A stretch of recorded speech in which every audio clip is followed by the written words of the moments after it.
अपने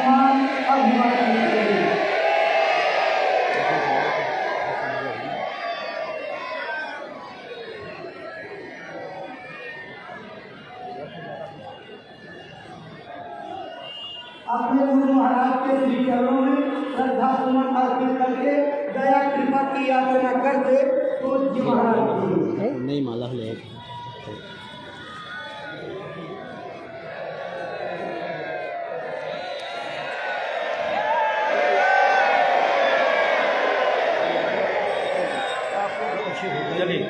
भैया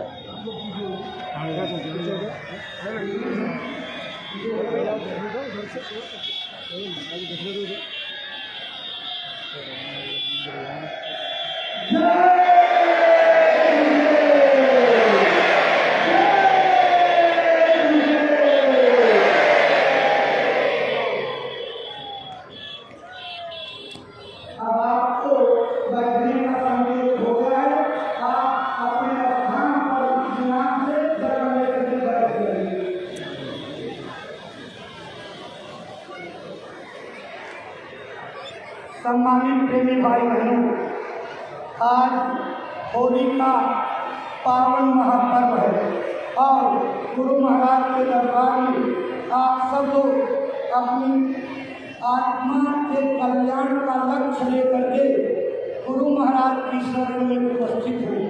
इस मौके पर पूज्य महाराज जी के सत्संग वचनों का लाभ मिलने जा रहा है।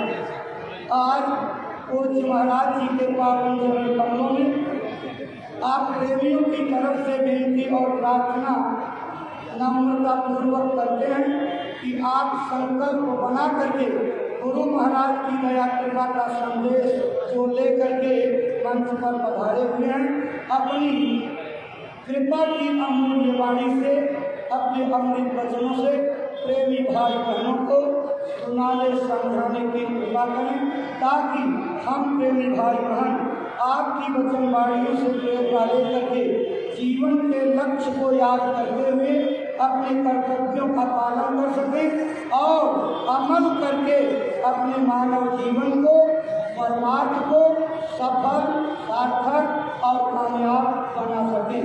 परम श्रद्धेय पूज्य महाराज जी।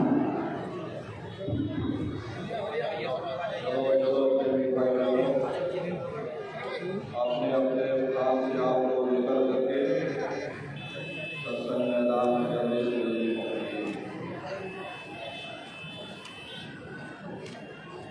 आप सभी भाई मालिक के पावन नाम का उच्चारण प्रेम से करेंगे।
शब्द स्वरूप परम पूज्य स्वामी जी महाराज के श्री चरणों में कोटि कोटि नमन प्रणाम करते हुए होली के इस महापावन पुनीत पर्व पर गुरु महाराज के दरबार में पधारे हुए सभी सत्संगी धर्म प्रेमी भाई बहनों को सादर जय।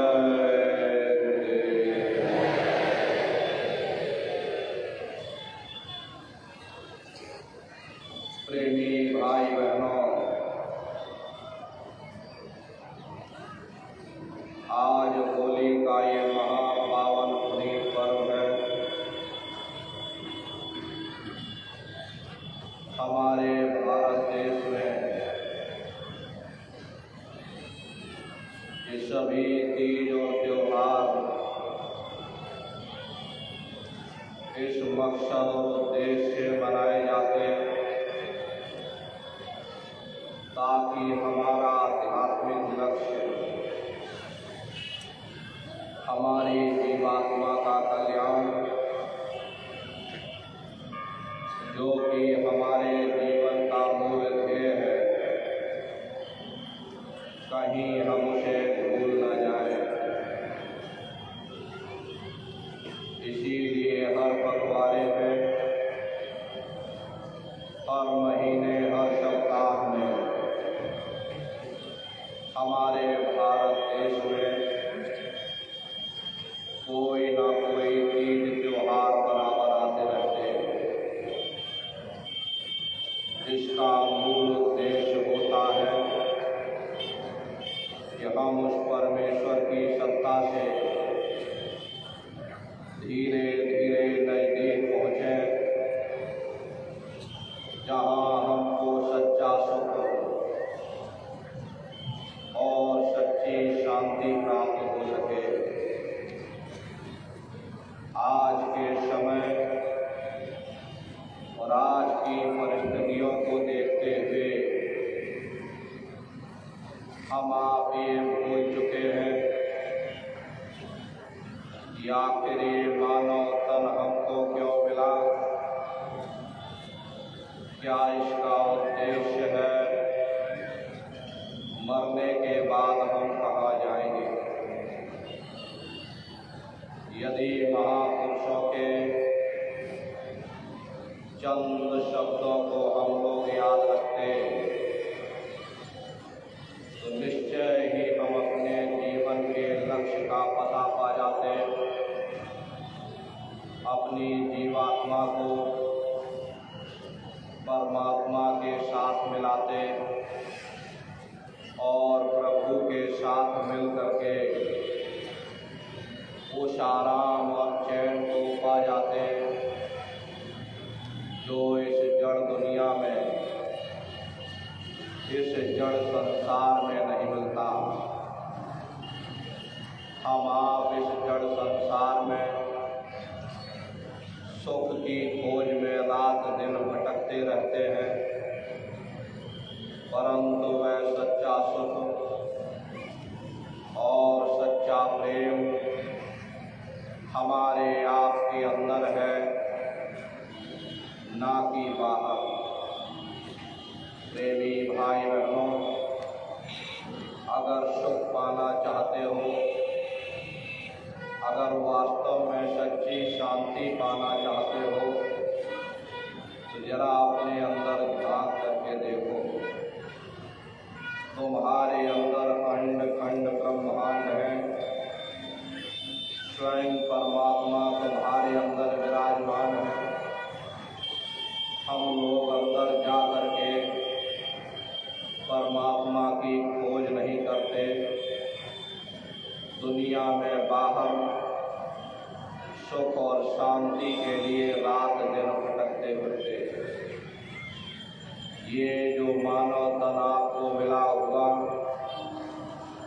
किसी उद्देश्य के लिए मिला है, ताकि तुम जीते जी उस प्रभु की भक्ति करके अपनी जीवात्मा का कल्याण कराइए, वरना ये समय तुम्हारा निकलता चला जा रहा। 100 की पूंजी तुम्हारी निकलती चली जा रही। चंद समय के लिए तुमको ये दुर्लभ देही प्राप्त हुई है। अगर इस मनुष्य रूपी मंदिर में बैठ करके यदि तुमने अपने लिए विचार नहीं किया तो निश्चय ही आप बाद में पछताते रह जाओगे। प्रेमी भाई बहनों, एक बहुत बड़ा राज्य था। उस राज्य का ये नियम और कानून था, 5 साल के लिए किसी एक व्यक्ति को राजा बनाया जाता था और 5 साल राजगद्दी देने के बाद में राज के बाहर नदी के उस पार एक विशाल जंगल था। उस जंगल में राजा को छोड़ दिया जाता था। जंगल में बड़े बड़े जानवर थे, जानवर राजा को खा जाते थे। ऐसे ये सिलसिला चलता रहा। फिर 5 साल के लिए किसी को एक राजा बनाया, उसको राज्य के नियम समझा दिए कि भाई मैं तुमको 5 साल के लिए इस देश का राजा बनाता हूँ। 5 साल जो तुम्हारे मन में आए करो। 5 साल बाद में नदी के उस पार जंगल में आपको छोड़ दिया जाएगा। न जाने कितने राजे आए, 5 साल समय बीतते समय नहीं लगा। बात भी सही है, दुख का समय हो तो देर में कटता है, लेकिन सुख का समय बड़ी तेजी गति से पहुंचता। तेजी से समय निकलता चला जाता और जिसको राज मिल जाता, 5 साल भोग वासनाओं में, शराब और कबाबों में समय गुजार दिया जाता। फिर जब उसको बताया जाता कि भाई तुम्हारा समय पूरा हो गया, तब वो रोता और चिल्लाता है। लेकिन नियम तो नियम है, कानून तो कानून है, राज्य के कानून है। कोई क्या कर सकता, ले जाकर उसे जंगल में छोड़ दिया जाता। ऐसे न जाने कितने राजे आए और चले गए, पर एक व्यक्ति आया जो बहुत ही होशियार था। उसने राज का नियम समझा कि भाई आखिर इस देश के क्या नियम हैं, इस देश के क्या कानून हैं। फिर उसके बाद वो राजा बना। राजा बनते ही उसने आराम न किया, सबसे पहले जाकर के उसने उस जंगल को ही कटवा दिया और जंगल को कटवा करके अपने लिए आलीशान महल बनवा लिया। जैसे फौज फाटक इधर थी, ऐसे ही फौज फाटक नदी के उस पार राजा ने भेज दिया। जो सुख समृद्धि इधर थी, वही सुख समृद्धि नदी के उस पार राजा ने भेज दिया, क्योंकि उसे मालूम था कि हमको भी नदी के उस पार जाना होगा। प्रेमी भाई बहनों, उस राजा ने आराम नहीं किया, रात दिन मेहनत करके 5 साल में जंगल को चमन बना दिया। और जब 5 साल पूरा हुआ, हंसी खुशी वो राजा जंगल के उस पार चला गया और अपने राज्य में रहने लगा।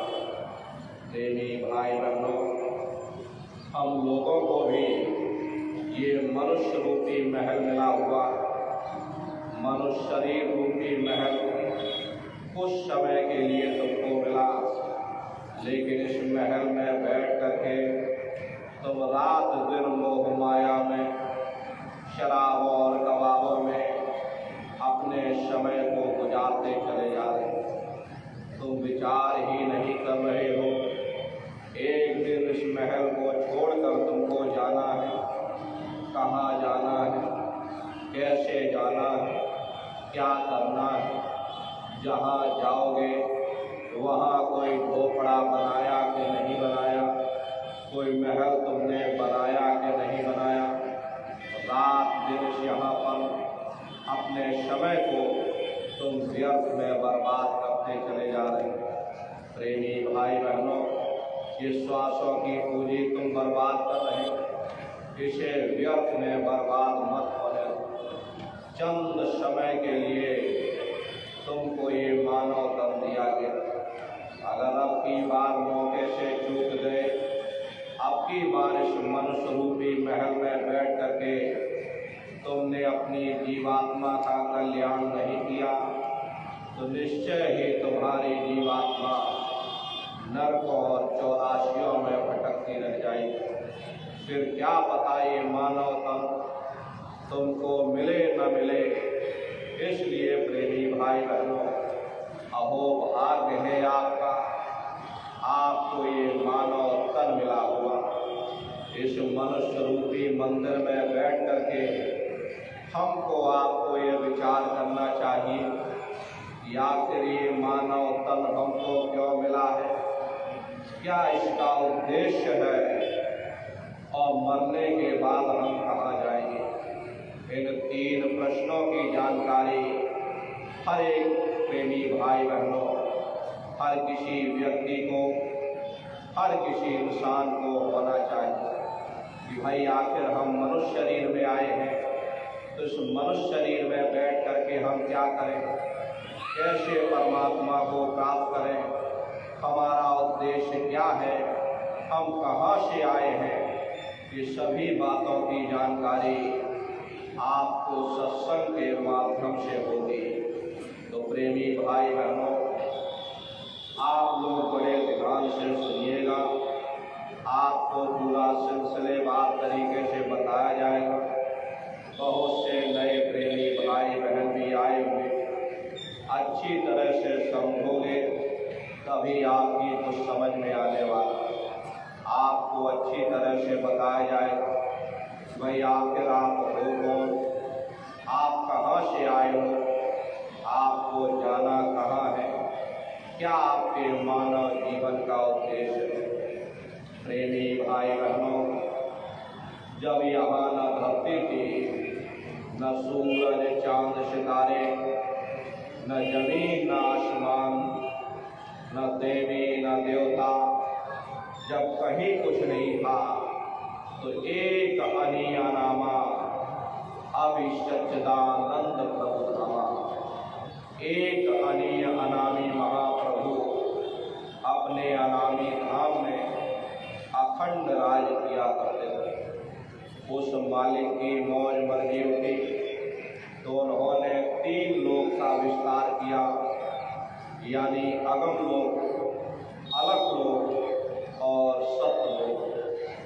अगम लोक में अगम पुरुष को बैठाया, अलग लोक में अलग पुरुष को बैठाया और सतलोक में सतपुरुष भगवान को बैठा दिया। काफ़ी समय जब बीत गया तब रचना का विस्तार सतपुरुष भगवान ने किया। उन्होंने अपनी आवाज़ पर अनंत ब्रह्मांडों की रचना की और अपने 16 पुत्रों को नीचे उतार दिया। निरंजन भगवान, जिनको दुनिया ईश्वर कहती है, सतपुरुष भगवान के सबसे छोटे पुत्र हैं। इन 16 पुत्रों ने नीचे आकर घनघोर तपस्या की और अपने पिता को प्रसन्न करके, यानी सतपुरुष भगवान को प्रसन्न करके सतलोक के समान राज मांग लिया। राज चेतन पर किया जाता, जड़ पर नहीं किया जाता, इसीलिए इनको रूहों का छोटा सा भंडार दे दिया गया। जब रूहें नीचे उतारी जाने लगी, जब जीवात्माएं नीचे उतारी जाने लगी, जब हमको आपको नीचे उतारा जाने लगा,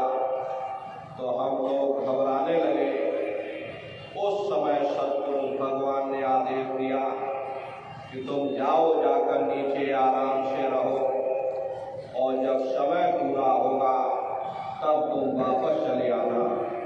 सत्पुरुष के आदेश पर ये रूहें, ये जीवात्माएं नीचे आने को तैयार हो गई। सबसे पहले 4 प्रकार के कपड़े, कारण कपड़ा, सूक्ष्म कपड़ा, लिंग कपड़ा और स्थूल कपड़ा, ये 4 प्रकार के कपड़े जीवात्माओं के ऊपर डाले गए और शब्द को पकड़ा करके मंडल वाई मंडल जीवात्माओं को नीचे उतारते चले गए। और इसी मृत्यु लोक में, इसी मनुष्य शरीर में, इसी स्थूल शरीर में, दोनों आंखों के मध्य भाग में जीवात्मा को यहाँ बैठा दिया गया। जब जीवात्माएं यहाँ पर आ गई, उस समय पर सतयुग का समय था। सतयुग योगी सब विज्ञानी, करे हरे ध्यान करे भव प्राणी। उस समय सब ज्ञानी और विज्ञानी थे, सबकी आँख कान खुली हुई थी, रोज मालिक का दर्शन करते थे, रोज आते और रोज जाते। और जब समय पूरा हो जाता, ये जीवात्माएं अपने देश वापस चली जाती, फिर लौट करके मृत्यु लोक में कभी नहीं आती। ऐसे न जाने कितनी खेपें, कितनी जीवात्माएं वापस लौट गई। तब निरंजन भगवान ने विचार किया कि अगर ये जीवात्माएं ऐसे ही अपने देश वापस लौट जाएंगी, हम इन पर कोई बंधन नहीं लगाएंगे, तो एक दिन मेरा राज्य खाली हो जाएगा। हमने जो तपस्या करके जीवात्माओं का छोटा सा भंडार उस मालिक से मांग लिया, वो भंडार खाली हो जाएगा, फिर हम राज किस पर करें। तो उन्होंने बड़ी होशियारी के साथ कर्मों का विधान बना दिया। कर्मों का विधान बना करके जीवात्माओं को सुना दिया गया कि भाई ये पुण्य कर्म है, ये पाप कर्म है, ये शुभ कर्म है, ये अशुभ कर्म है। और इन जीवात्माओं को कह दिया कि काल रूप में तिन कर्म दाता, शुभ अशुभ कर्म फल दाता। यानी मैं काल रूप हूँ और शुभ अशुभ कर्मों का मैं फल दूंगा। यानी कर्म करने की स्वतंत्रता हमको आपको दे दी गई और फल देने का अधिकार इन्होंने अपने हाथों में रख लिया। धीरे धीरे जीवात्माएं कर्मों की बेड़ियों में जकड़ती चली गई। जिस नाम की डोरी को पकड़ करके ये जीवात्माएं ऊपर से नीचे आई थी, कर्मों के ही कारण वो नाम की डोरी हाथ से छूट गई। तब से लेके आज तक न जाने कितने युग और कल्प बीत गए, हम आप यहीं पर भट्टा खा रहे। प्रेमी भाई बहनों, ये रूह सतनाम का अंश है, सत देश की रहने वाली है। लेकिन जब काल और माया के देश में आ गई, तो काल और माया ने तन के पिंजरे में, 5 तत्व के इस पिंजरे में जीवात्मा को कैद कर दिया। साथ में मन को इसकी चौकीदारी पर बैठा दिया ताकि ये यहाँ से निकलने न पाए। अब संत दया करके इन बेचारी रूहों को, जीवात्माओं को निकाले तो निकाले, वरना जीवात्माओं के बस की बात नहीं। ये जीवात्मा इस मन के चंगुल से आजाद हो सके। महात्मा कहते हैं कि कर्ता ने काया रची, जुग जुग जग विस्तार, और सार दिए विसराय के, घर घर करत पुकार। यानी काल ने 5 तत्व के पिंजरे में इस जीवात्मा को कैद कर दिया। अब जीव अपने घर को भूल चुका है, सच्चे देश को भूल चुका है। इसे यह भी खबर नहीं है कि मैं कौन हूँ, मैं कहाँ से आया हूँ और मुझे जाना कहाँ। युगों युगों से यह जीव अपने ही कर्मों के बंधन में बंध करके अलग अलग योनियों में भटकता फिरता। महात्मा प्रेम से समझाते कि भाई वेद पुराण कर्म उपराजा, या से करे जीव जग ताजा। अब ये सारा संसार कर्मों के जाल में बंध गया। संत इस जाल के भेद को खोलते हैं, लेकिन देखो दुनिया वालों, ये दुनिया वाले ऐसे ही संतों महात्माओं का विरोध करते।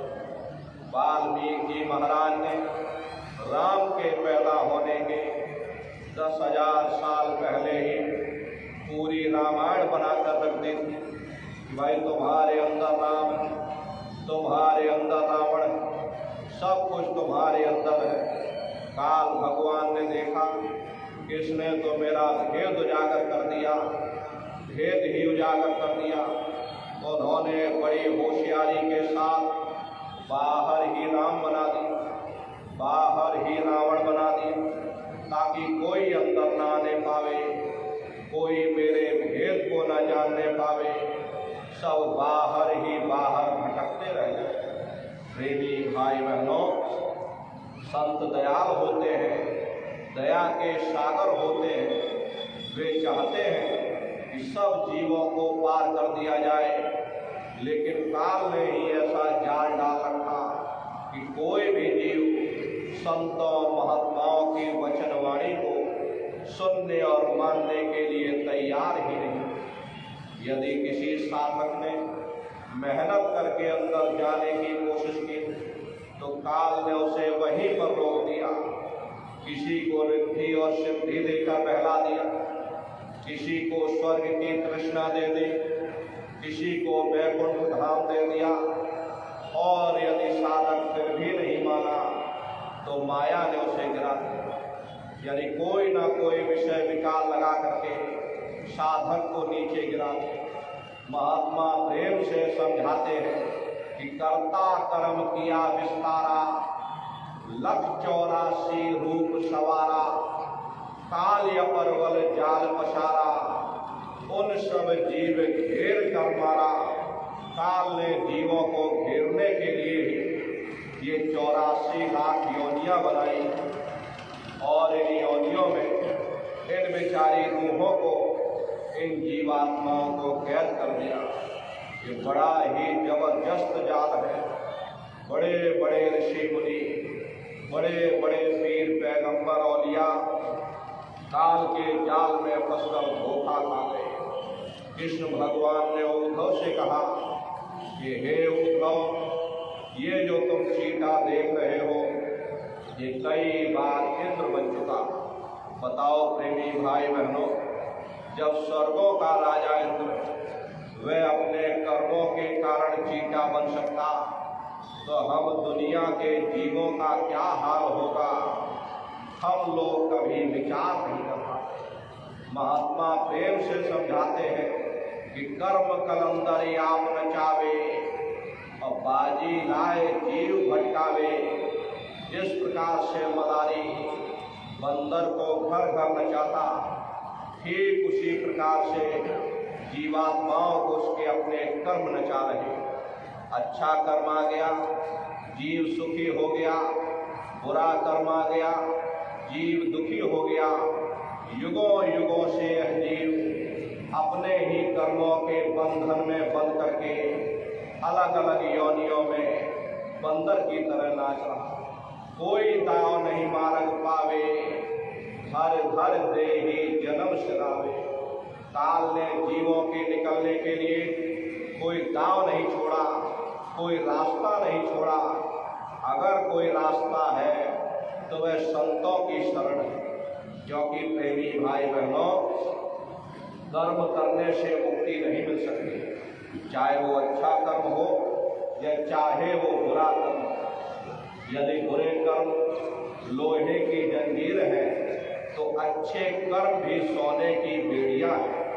और आध्यात्म यही कहता कि जब तक ये जीवात्मा निष्कर्म नहीं हो जाएगी उस परमात्मा को प्राप्त नहीं कर सकती। यदि आप बुरे कर्म करोगे तो नरकों 84 में चले जाओगे, अच्छे कर्म करोगे तो राजा महाराजा बन जाओगे, कौमों मजहबों मुल्कों की हुकूमत हासिल कर लोगे, लोहे की जंजीरें उतर जाएगी तो सोने की बेड़ियां पड़ जाएगी, हाथ से झाड़ू निकल जाएगी तो हुकूमत की बागडोर मिल जाएगी, ज़्यादा से ज़्यादा तुम स्वर्ग वैकुंठ में चले जाओगे। वो भी तो भोग योनियां हैं, एक निश्चित समय के लिए मिलती है। पुण्य कर्म समाप्त हो जाने के बाद में फिर तुमको मृत लोक में भेज दिया जाएगा। अब वहाँ से जब नीचे उतारे जाओगे तो किसी बड़े घर में जन्म हो जाएगा, और बड़े घर में जन्म लेने के बाद बहुत बड़ा अच्छा कर्म करता तो फिर बुरे खोटे कर्म किए तो फिर नरकों और 84 में चले गए। ऐसे ही आवागमन चलता रहता, लेकिन मुक्ति नहीं। बिना कर्म कोई काया नाही, जग बस रहा कर्म के माही। कोई शरीर बिना कर्म के नहीं।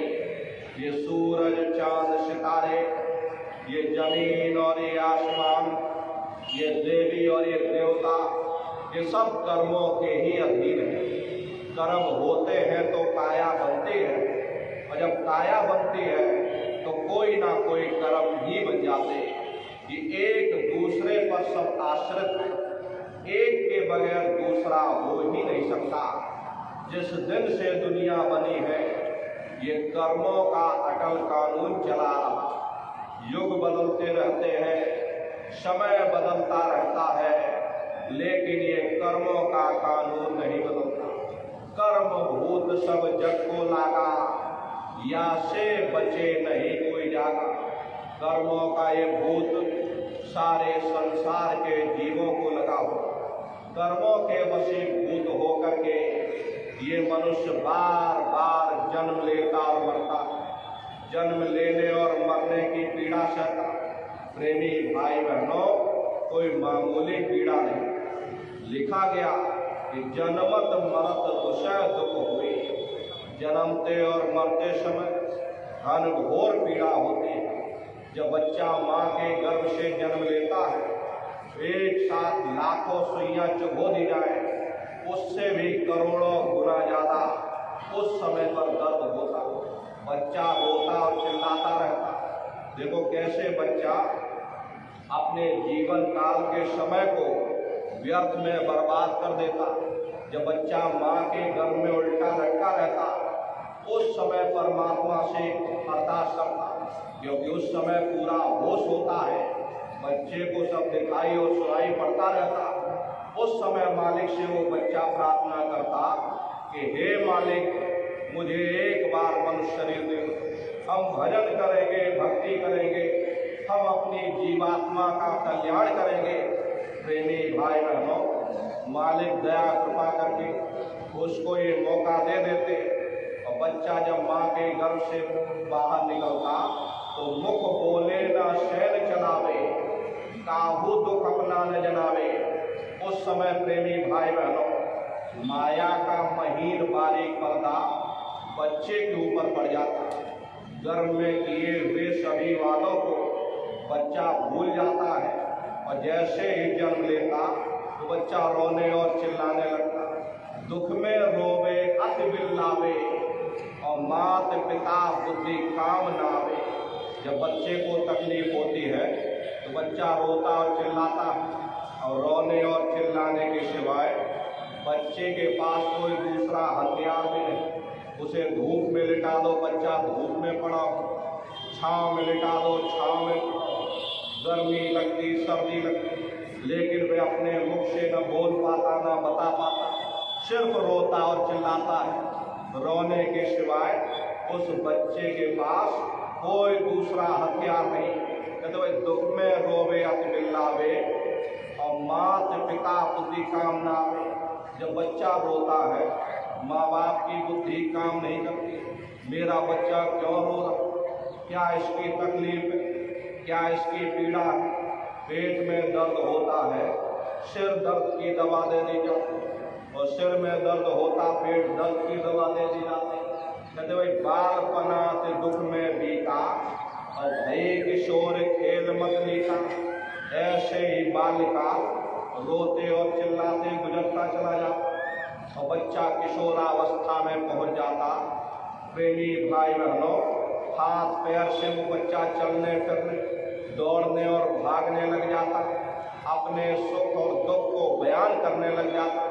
वह बच्चा अपने साथियों के साथ खेलना चाहता, मार पीट पितु मात घनेरी, वह भी दुखी भारी ढेरी। अब बच्चा अपने साथियों के साथ, भाई जब हाथ पैर चलने लग गए तो उसे खेलने में मजा आता। बच्चा अपने साथियों के साथ खेलने जाता है तो घर में माँ बाप मारते, स्कूल में मास्टर और अध्यापक मारते, ऐसे ही पिटते पिटाते ये समय भी गुजरता चला जाता। यह भी दिल दुख गफलत में बीते और भाई के प्रेमी भाई में ये भी समय दुख और गफलत में बीतता चला जाता। प्रेमी भाई बहनों, देखो महात्मा कहते हैं कि तरुण अवस्था अवर लागी, मन तरंगे अब छिन छिन जागी। ऐसे ही पिटते पिटाते ये बाल काल का अवस्था और किशोरावस्था गुजरती चली जाती और तरुण अवस्था आ जाती है। ये मन जवान हो जाता, मन मत वाले हाथी की तरह मदहोश हो जाता। अब मन में दुनिया की ख्वाहिशें पैदा होने लग जाती। मेरे पास भी घोड़ा गाड़ी मकान, मेरी भी जमीन जायदाद हो, मेरे भी ठाट बाट, मेरे भी शादी हो जाए। प्रेमी भाई बहनों, चाह उठी तब करी सगाई और ब्याह हुआ घर नारी आई।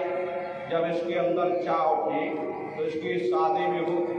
अब घर में नारी भी आ गई तो नारी देख मन यति हर्षाना, बेड़ी भारी सो नहीं जाती। नारी को देख देख कर इसका मन प्रसन्न होने लगा, जैसे से कोई बड़ी भारी बादशाहत मिल गई।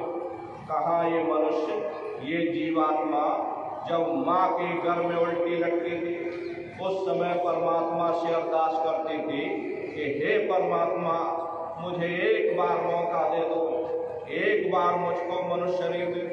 हम भजन करेंगे, भक्ति करेंगे, हम अपनी जीवात्मा का कल्याण करेंगे। लेकिन जब परमात्मा ने तुमको मौका दे दिया, देखो अपने कीमती समय को और श्वासों की पूंजी को कैसे व्यर्थ में बर्बाद करते चले जा रहे हैं। प्रेमी भाई बहनों, महात्मा कहते हैं भाई नारी देख मन यति हर्षाना और बेड़ी भारी सो नहीं जाना। अब नारी को देख देख कर इसका मन प्रसन्न होने लगा। घटती चली लगन पितु माता और नारी पुत्र संग मन अतिराता। प्रेमी भाई बहनों, जब इसकी शादी नहीं हुई थी तो इस मनुष्य का पूरा प्रेम अपने माँ बाप के साथ था। लेकिन जब शादी हो गई तो माँ बाप के हिस्से का आधा प्रेम इसने अपनी देवी को दे दिया और कुछ समय बाद जब बच्चे कच्चे हो गए तो माँ बाप के हिस्से का बचा हुआ आधा प्रेम इसने अपने बच्चे को दे दिया। अब बेचारे माँ बाप जिन्होंने अपने लाल को अपने पंखों पर बैठा कर रखा, खुद भूखे रहे, मेहनत करके अपने बच्चे का पालन पोषण किया, देखो वही औलाद है। प्रेमी भाई बहनों, अपने ही माँ बाप को भूल जाते, अपने ही माँ बाप को भूल करके घर में बंटवारा कर ले, भाई हमको हमारी जमीन हमारा हिस्सा बांट दो, हम अपना अलग कमा खा लेंगे, तुम जानो तुम्हारा काम जाने। बहुत से प्रेमी भाई बहन यहाँ आते हैं दुनिया भर की शिकायत करते। प्रेमी भाई बहनों, कि हमको हमारे बच्चों ने निकाल दिया, हम कहाँ जाएं, क्या करें। अरे प्रेमी भाई बहनों, आप इस बात का ध्यान रखिएगा, जो अपने माँ बाप को सताता उसका लोक और परलोक भविष्य में कभी बन ही नहीं सकता। वो इंसान कभी सुखी हो ही नहीं सकता। देखो कैसे ये मनुष्य अपना समय गुजारता चला जाता।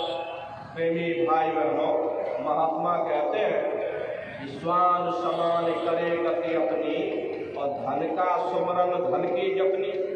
अब जब शादी हो गई, अब दुनिया का खर्चा बढ़ गया, अब घर में औरत को भी कपड़े चाहिए, बच्चों को भी पढ़ाई लिखाई का खर्चा, अब दुनिया भर की चिंताएं मन में समाने लगी। ग्रह कार्य अब नित्य सतावे, कुल और जाति बहुत भरमावे।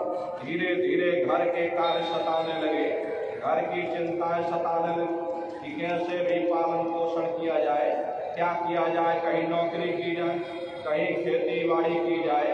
अप्रेमी भाई बहनों, भक्ति चंद्रमा सूरज ज्ञान और छिप गए दोनों घोर समाज।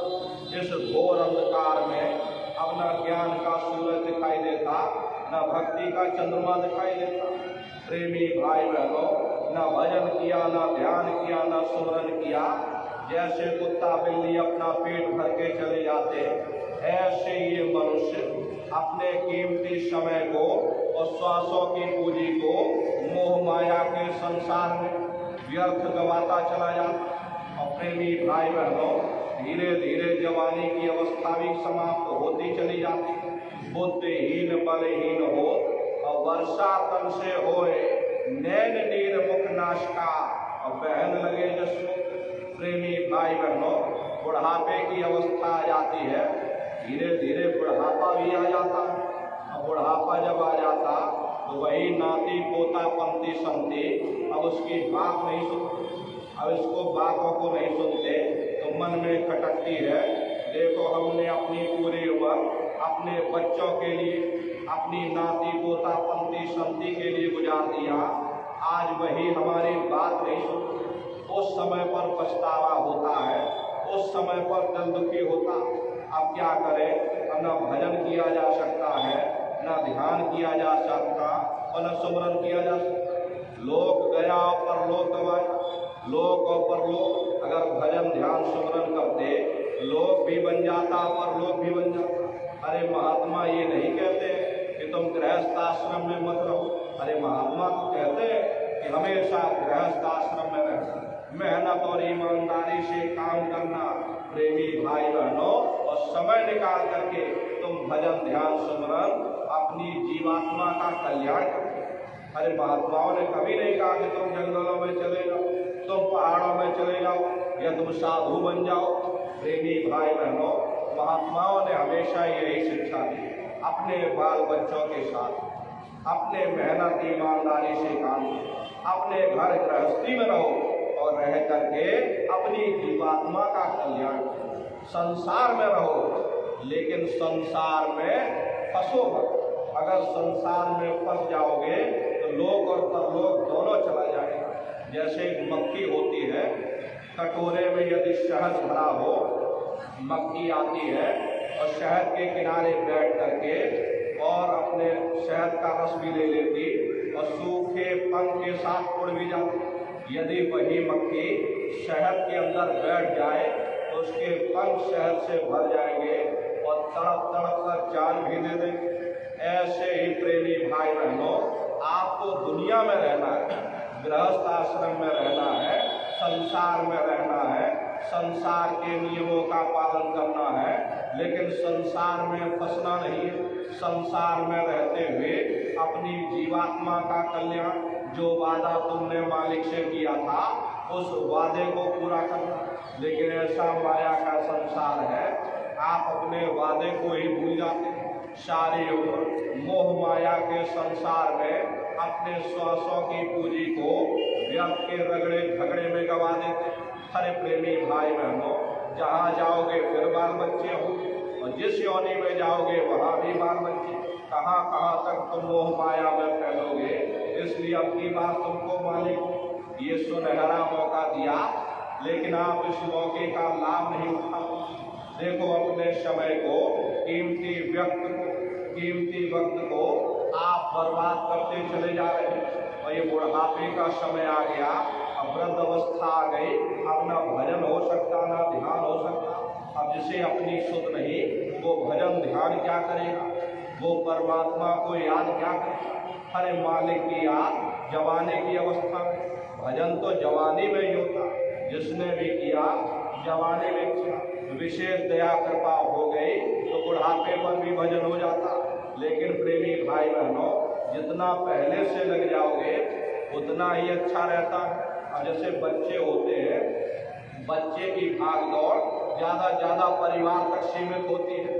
गांव में लोग रहते हैं, गांव के लोगों की भाग दौड़ ज़्यादा से ज़्यादा खेत खलिहान और गांव तक सीमित रहती है।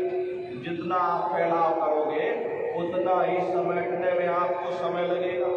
इसलिए अपने फैलाव के दायरे को थोड़ा कम करो। जितना फैलाव कम कर दोगे भजन ध्यान स्मरण में आपको उतनी जल्दी सिमटाव होने लगेगा, आप स्वयं महसूस कर लोगे। तो प्रेमी भाई बहनों, अपने समय को आप व्यर्थ में बर्बाद मत करो। देखो, मनुष्य ने अपना कीमती समय व्यर्थ में बर्बाद कर दिया। वो समय भी आ गया, काल घटा जब आकर छाई और धरा मौत अधिक बरसाई। काया ढह गई उनकी भाई, मौत का समय आ जाता है। यमदूत आते हैं कि चलो भाई, तुम्हारा समय पूरा हो गया, इस राजमहल से तुम बाहर निकलो। तुम अपनी जीवात्मा के कल्याण के लिए ही तुमको मनुष्य शरीर दिया गया था, लेकिन तुमने मनुष्य शरीर में बैठ करके अपनी जीवात्मा का कल्याण नहीं किया। तुम्हारा कार्यकाल पूरा हो गया, चलो जल्दी से महल को खाली करो। एक आवाज लगाएंगे, आँख कान नाक सब बंद हो जाएगा। प्रेमी भाई बहनों, उस समय जीव टकटकी लगाकर देखता, लगे टकटकी दिखे न भाई, वाही समय को करे सहाय। उस समय पर जीव टकटकी लगाकर देखता है कि कोई मेरी मदद करे, कोई मेरी सहायता करे। अब मदद करे तो कौन करे? भजन ध्यान स्मरण तुमने किया नहीं, सतगुरु किया नहीं। अरे प्रेमी भाई बहनों, तो मदद कौन करेगा? मदद करने के लिए शब्द को पकड़ना पड़ेगा। तुम शब्द को पकड़ लो। एक बार प्रेमी भाई बहनों शब्द को पकड़ लिया तो निश्चय ही तुम्हारी जीवात्मा अमर हो जाएगी। इसलिए प्रेमी भाई बहनों, लेकिन समय को बर्बाद करते चले जाते, अपने कीमती वक्त को आप बर्बाद करते चले जाते। देखो, यमदूत आते हैं और जीवात्मा को खींच करके इस शरीर से बाहर कर दिया जाता है। और जैसे ही जीवात्मा इस शरीर से अलग हुई, ये शरीर तुम्हारा मिट्टी हो जाएगा। फिर इस मिट्टी को एक रात अपने घर में कोई रखने को तैयार नहीं होता, कंधों पर लटका करके शमशान भूमि पर जलाकर राख कर देते। प्रेमी भाई बहनों, कोई एक रात अपने घर में रखने को तैयार नहीं होता, वही शमशान भूमि पर जलाकर राख कर दिया। जिस जात और बिरादरी के लिए तुम भटकते रहते हो, जिस मान पढ़ाई के लिए तुम तड़पते रहते हो, वही जात बिरादरी, वही मान पढ़ाई, वही हुकूमत, वही शान शौक, वो शमशान भूमि पर जलकर खाक हो जाता। कौन किसके काम आता? कोई किसी के काम नहीं आता। ये मोह माया, ये सब दिखावे की बात है। कुछ दिन मोह माया रहेगा, हमेशा कोई किसी को याद नहीं करता। अरे आपके भी माँ बाप गए होंगे, बूढ़े बुजुर्ग दादा परदादा चले गए, अब कौन किसको याद करने के लिए बैठा? अरे प्रेमी भाई बहनों, कोई किसी को याद, जल्दी करो जल्दी करो, जल्दी से कपड़ा खरीद के लाओ और जल्दी से लकड़ियाँ खरीद के लाओ, इनको घर में से जल्दी से उठा ले जाओ, वही शमशान भूमि पर जला देना। ये जो कपड़े लत्ते घर में पड़े हुए, अरे इनके कपड़े लत्ते भी उठा लेना। बताओ, इतनी नफरत, इतना डर और भय कि अब इनके घर में कोई कपड़े लत्ते भी नहीं चाहिए, इसलिए इनके कपड़े लत्ते भी उठा ले जाओ, वही शमशान भूमि पर जला देना। लेकिन उसने कोई सोने की अंगूठी पहनी होगी, उसको धीरे से उतार कर जेब में रख दूंगे, बस वही एक अशुद्ध नहीं होगा, बाकी सब अशुद्ध हो जाए। और इसीलिए तो महात्मा कहते हैं, भाई कुटुंब परिवार मतलब का, और बिना धन पास नहीं आए। ये रिश्ते नातेदार, ये कुटुंब परिवार वाले, ये सब स्वार्थ के संगी साथी। अरे आज आपकी जेब में पैसा है तो सब जैसे तैसे आपसे रिश्तेदारियां कायम कर लेंगे। आज आपकी जेब खाली हो जाए तो बेटा बाप को बाप कहने के लिए तैयार नहीं होता। आप रोज कचहरियों में मुकदमों का हाल देखते हो। यदि किसी पिता ने बंटवारा करते समय किसी एक बेटे को 1000 रुपया कम दे दिया या 1 बीघा जमीन कम दे दी, तो बेटा बाप का दुश्मन बन जाता, उसे ले जाकर कचहरियों में खड़ा कर देता। अरे अपना यहाँ क्या है, ये सब स्वार्थ के संगी साथ। कोई तुम्हारी मदद करने वाला नहीं, कोई तुमको याद करने वाला नहीं। प्रेमी भाई बहनों, 13 दिन बाद 13वीं मना देंगे, लड्डू पूरी पकवान बना करके, फिर कोई याद नहीं करता। अभी बूढ़े बुजुर्गों से पूछा जाए क्या आपको अपने माँ बाप की याद आती? कहेंगे भाई नहीं आती। अरे क्यों नहीं आती? तुम्हारे माँ बाप थे, तुमको पाला पोसा, खुद भूखे रहे होगे, तुम्हारा पेट पाला होगा, आखिर तुमको तुम्हारे माँ बाप की याद क्यों नहीं? क्योंकि तुम्हारे सामने ये लड़के बच्चे तुम्हारे हो गए, नाती पोता पंती संती हो गए, इसलिए तुम अपने माँ बाप की यादों को भूल गए हो और नई यादों में बस गए।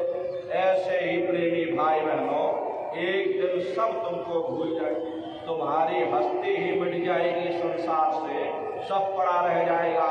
जितना तुमने कमाया, जितने तुम्हारी शान और शौकत, ये सब यही पड़ा रह जाएगा और जीवात्मा छोड़ करके इस पिंजड़े को बाहर निकल जाएगी। क्या तुम साथ में ले जाओगे? बड़े बड़े राजे महाराजे आए, बड़े बड़े वो नहीं ले जा पाए, तुम क्या साथ में ले जाओगे? तुम किसके लिए भटक रहे हो? तुम्हारा है कौन? किसके लिए तुम तड़प रहे हो? जरा गौर से विचार करिए। हर यमदूत आते हैं, जीवात्मा को खींच करके ऊपर ले जा करके धर्मराज के दरबार में पहुंचा देते और धर्मराज की कचहरी में तुम्हारे हिसाब किताब, लेखा जोखा रजिस्टर बही खाता खुल जाएगा, वहां तुम्हारा हिसाब किताब हो जाएगा। धर्मराज तुमको सजा सुना देंगे, ले जाओ इनको फलाने नर्क में डाल दो, क्योंकि मैंने इनको मौका दिया था। जब ये माँ के गर्भ में उल्टे लटके थे, उस समय परमात्मा से अरदास करते थे, हे परमात्मा मुझे मौका दे दो। जब मैंने इनको मौका दे दिया तो इन्होंने अपने कीमती समय को और श्वासों की पूंजी को व्यर्थ में बर्बाद कर दिया। इसलिए ले जाओ, अब इनको इनके कर्मों का दंड मिलेगा, ले जाओ इनको फलाने नर्क में डाल दो। अरे महात्मा कभी झूठ नहीं बोलते। महात्माओं ने जब साधना किया और साधना करके जब ऊपर गए, ऊपर जा करके जब उन्होंने नरकों का हाल देखा, तो हमारी आपकी जानकारी के लिए उन्होंने उन किताबों में लिख दिया, लोह के खम्भ तपत के माही, और जहाँ जीव को ले चिपटाई वहाँ लोहे के खम्भे अग्नि से धड़क धड़क कर लाल हो रहे। ऐसे खोटे जीवों को उन खम्भों में चिपकाया जाता, जीव हाय हाय करके तड़पता, तड़प तड़प जीव जलम बुखारी और तपत खम्भ दुखी उपजे भारी। असहनीय वेदना होती है, असहनीय दुख दर्द होता, जीव रोता और चिल्लाता रहता, वहाँ कोई तुम्हारी पुकार सुनने वाला नहीं, कोई तुम्हारी दर्द भरी आवाज को सुनने वाला नहीं। ये दुर्दशा क्यों हो गई? क्योंकि हम लोग मनमुखी हो, मन के कहे पर चलने लगे, मन के कहे पर चल करके अच्छे बुरे कर्म करने लगे। कर्मों का जखीरा अंबार के अंबार हमने अपने सिर पर लाद लिए, आज भी कर्मों का भोग पा रहे। अरे महात्मा कहते हैं, नर के अनेक और हैं, कहाँ लग कहूँ बखान, और दुख भोगते यह जीव जो जाने जो भोग समा। कहते भाई एक नर्क नहीं, ऐसे अनेकों अनेक नर्क वहाँ बने, अलग अलग खोटे पाप कर्मों के वहाँ पर अलग अलग नर्क बने। ये जीव अपने अपने कर्म के अनुसार अनंतों अनंत युगों तक, वर्षों की बात नहीं कर रहे, अनंतों अनंत युगों तक जीव नरकों की यातनाएं भोगता रहता, और नरकों की यातनाएं भोगने के बाद इसी जीवात्मा को सीधे मनुष्य शरीर नहीं मिलता, बल्कि से 4 खान 84 लाख योनियों में डाला जाता। ये 4 खान 84 लाख योनियाँ ये कोई मामूली योनियाँ नहीं होती। 4 खान का मतलब अंडज पिंडज उपमज स्थावर, ये 4 खाने हैं। पहली श्रेणी पेड़ पौधों की आती है जिनके अंदर पानी का तत्व मौजूद होता। कभी ये भी मनुष्य हुआ करते थे, लेकिन आज अपने कर्मों का भोग पा रहे, एक जगह पर बेचारे खड़े हुए। दूसरी श्रेणी कीड़े मकोड़ों की आती, जिनके अंदर पृथ्वी और अग्नि का तत्व मौजूद होता।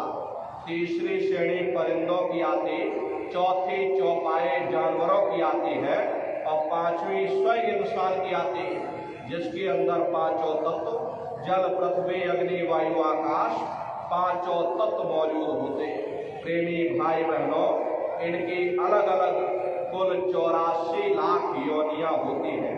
हम दुनिया के जीव अनंतों अनंत युगों से इन्हीं 84 लाख योनियों में भटक रहे। अब आप पेड़ पौधों को ही देखो, नीम का पेड़ अलग है, आम का पेड़ अलग है। ऐसे अलग अलग प्रजातियों के कीड़े मकोड़े, अलग अलग प्रजातियों के पशु पंछी, कुल मिलाकर 84 लाख योनियां। प्रेमी भाई बहनों, हम लोग अपने अपने कर्म के अनुसार नरकों की यातनाएं भोगने के बाद में इन्हीं 84 लाख योनियों में भटका खाते। मामूली कष्ट नहीं होता, असहनीय वेदना होती है। अरे बेचारे जानवरों को देखो, आप उनकी पीड़ा को समझो। सर्दी लगती, गर्मी लगती, अरे हमको आपको सर्दी लगने लगी, हम लोगों ने कंबल ओढ़ लिया, रजाई ओढ़ ली, बीमार हो गए, दौड़ के अस्पताल चले गए, दवाई ले ली। लेकिन बेचारे जानवरों को देखो, कौन उनकी पुकार सुनने वाला? एक एक रोटी के निवाले के लिए बेचारे दर बदर ठोकरें खा रहे। किसी का हाथ कट गया, किसी का पैर कट गया, पैरों में कीड़े पड़ गए, सड़ान आ गई, लेकिन अपने कष्ट को भोगते रहते हैं, कष्ट को सहते रहते। कौन उनकी पुकार सुनने वाला? कौन उनकी दर्द भरी आवाज को सुनने वाला? कौन सी अदालत में जाकर के वे बेचारे दरवाजा खटखटाएगा? कौन मजिस्ट्रेट उनकी फरियाद को सुनेगा? प्रेमी भाई बहनों, कोई सुनने वाला नहीं। प्रेमी भाई बहनों, हम दुनिया के जीव नरकों की यातनाएं भोगने के बाद में इन्हीं 84 लाख योनियों में भटका खाते। 84 लाख योनियों की सबसे जो आखिरी योनि होती है वो गाय और बैल की योनि होती है। गाय स्त्री का रूप लेती और बैल पुरुष का रूप लेती। ये 84 लाख योनियों की सबसे आखिरी योनि। उसके बाद तब जाकर के हम लोगों को दोबारा ये मनुष्य शरीर फिर से प्राप्त होता। इसीलिए कहा गया कि बड़े भाग्य मानुष तन पाया, बड़े सौभाग्य से हमको आपको ये मानव तन मिला। बड़े से बड़े देवी देवता भी इस मानव तन को पाने के लिए तरसते हैं, क्योंकि इन 84 लाख योनियों से, उन नरकों से निकलने का केवल एक ही रास्ता है, वो केवल मनुष्य का शरीर है। इसी मनुष्य मंदिर में बैठ करके हम परमात्मा की भक्ति कर सकते। इसीलिए संतों महात्माओं ने इस पंच भौतिक शरीर को सच्चा हरि मंदिर कहकर याद किया कि हरि मंदिर यह शरीर है, ज्ञान रतन प्रकट हुए। ये असली हरि मंदिर है। परमात्मा जब भी मिलेगा इस हरि मंदिर के अंदर मिलेगा। इसी पंच भौतिक शरीर को ईसा मसीह साहब ने टेम्पल ऑफ लिविंग गॉड यानी जिंदा खुदा का मंदिर कहकर याद किया। इसी पंच भौतिक शरीर को मुसलमान फकीरों ने कुदरती काबा कहकर याद किया। ये असली कुदरती काबा है। खुदा का दीदार जब भी होगा इस कुदरती काबे के अंदर जाकर होगा। बाहर से आज तक न कभी किसी को परमात्मा मिला, न कभी मिल सकता। परमात्मा जब भी मिलेगा तुम्हें तुम्हारे वजूद के अंदर मिलेगा। यही तो कबीर साहब ने लिखा कि जो तिल माही तेल है, जो चकमक में आ, और तेरा साईं तुझ में, और जाग सके तो जाग। जिस तरह तिल में तेल होता, पत्थर में अग्नि होती, ठीक उसी तरह से वो मालिक हरेक के घट घट में, हरेक के वजूद के अंदर बैठा हुआ। यही अन्य महात्माओं ने भी लिखा, यानी मोको का घोड़े रे बंदे, मैं तो तेरे पास में, और ना तीरथ में ना मूरत में, मैं तो हूँ विश्वास में। ना मैं तीरथ में मिलूंगा, ना मैं मूरत में मिलूंगा, न अन्य किसी कर्म कांड में मिलूंगा। मैं जब भी मिलूंगा तो मैं तुम्हारे अंदर मिलूंगा। इसलिए प्रेमी भाई बहनों, अपने वजूद के अंदर जाकर के सुरत शब्द नाम की कमाई करो। शब्द को पकड़ करके ये जीवात्मा ऊपर से नीचे उतारी गई, तो शब्द को ही पकड़ करके ये जीवात्मा नीचे से ऊपर जाएगी। सुरत शब्द नाम की कमाई करना, सब जतन दूर अब धरना। कोई दूसरा उपाय करने की जरूरत नहीं। इस कलयुग में केवल एक ही उपाय करो, अपनी सुरत को शब्द के साथ जोड़ो। प्रेमी भाई बहनों, सभी संतों महात्माओं ने शब्द की ही महिमा गाई। यही तो महात्माओं ने लिखा कि कलयुग केवल नाम आधारा, और सुमेर सुमेर नर उतर ही पारा। कलयुग में केवल नाम का आधार है, वो नाम तुम्हारे अंदर दिन और रात फुनकारे दे रहा। तो प्रेमी भाई बहनों, कैसे आप लोग सुरत शब्द नाम की कमाई करोगे? इसके लिए महात्माओं ने 3 क्रियाएं बताई। साधन 3 सारे वर्णे, और साधन सब होते मान। इस कलयुग में उस मालिक को प्राप्त करने के लिए संतों महात्माओं ने केवल 3 साधन बताए। पहला है सुमरन, दूसरा है ध्यान, और तीसरा है भजन। अब कैसे आप लोग सुमरन करोगे, कैसे आप लोग ध्यान करोगे, और कैसे आप लोग भजन करोगे? बहुत से प्रेमी भाई बहन आप लोग नए आए हुए हो, आप लोग अच्छी तरह से समझ लीजिएगा कि सुमरन, ध्यान और भजन कैसे करना है, और फिर घर पर जा करके आप लोग करिएगा। जब ये नए लोग समझ जाएं तो फिर पुराने प्रेमी भाई बहन फिर आपकी जिम्मेदारी बन जाएगी, आप लोग इनको समझा दीजिएगा। अब बहुत से प्रेमी भाई बहन हैं, आपको एक बार समझाया जा रहा, उसके बाद आप लोग जितने पुराने प्रेमी भाई बहन आप लोग नयों को समझा सकते। लेकिन प्रेमी भाई बहनों, आप लोग पहले बैठ करके अच्छी तरह समझ लो कि कैसे सुमरन, ध्यान और भजन करोगे। तो सबसे पहले सुमरन कैसे किया जाएगा? सुमरन करने के लिए एक माला आप लोग ले लीजिएगा। अब ये 108 गाने की माला है। अब पीछे जो लोग बैठे हैं जानते हैं कि आपको दिखाई नहीं पड़ रहा होगा, अब इतनी दूर से ये मैदान पूरा भरा हुआ। लेकिन प्रेमी भाई बहनों, आप लोग सामने बैठ करके सुन लो, और फिर पुराने प्रेमी सत्संगी हैं, आपको अच्छी तरह से समझा देंगे। एक माला आप लोग ले लीजिएगा। सुमरन कैसे करना है, विधि आप लोग समझ लीजिए। एक माला आप सभी नए प्रेमी भाई बहन ले लेना, और धीरे से अपनी आँख को बंद कर लेना। दोनों आँखों के मध्य भाग में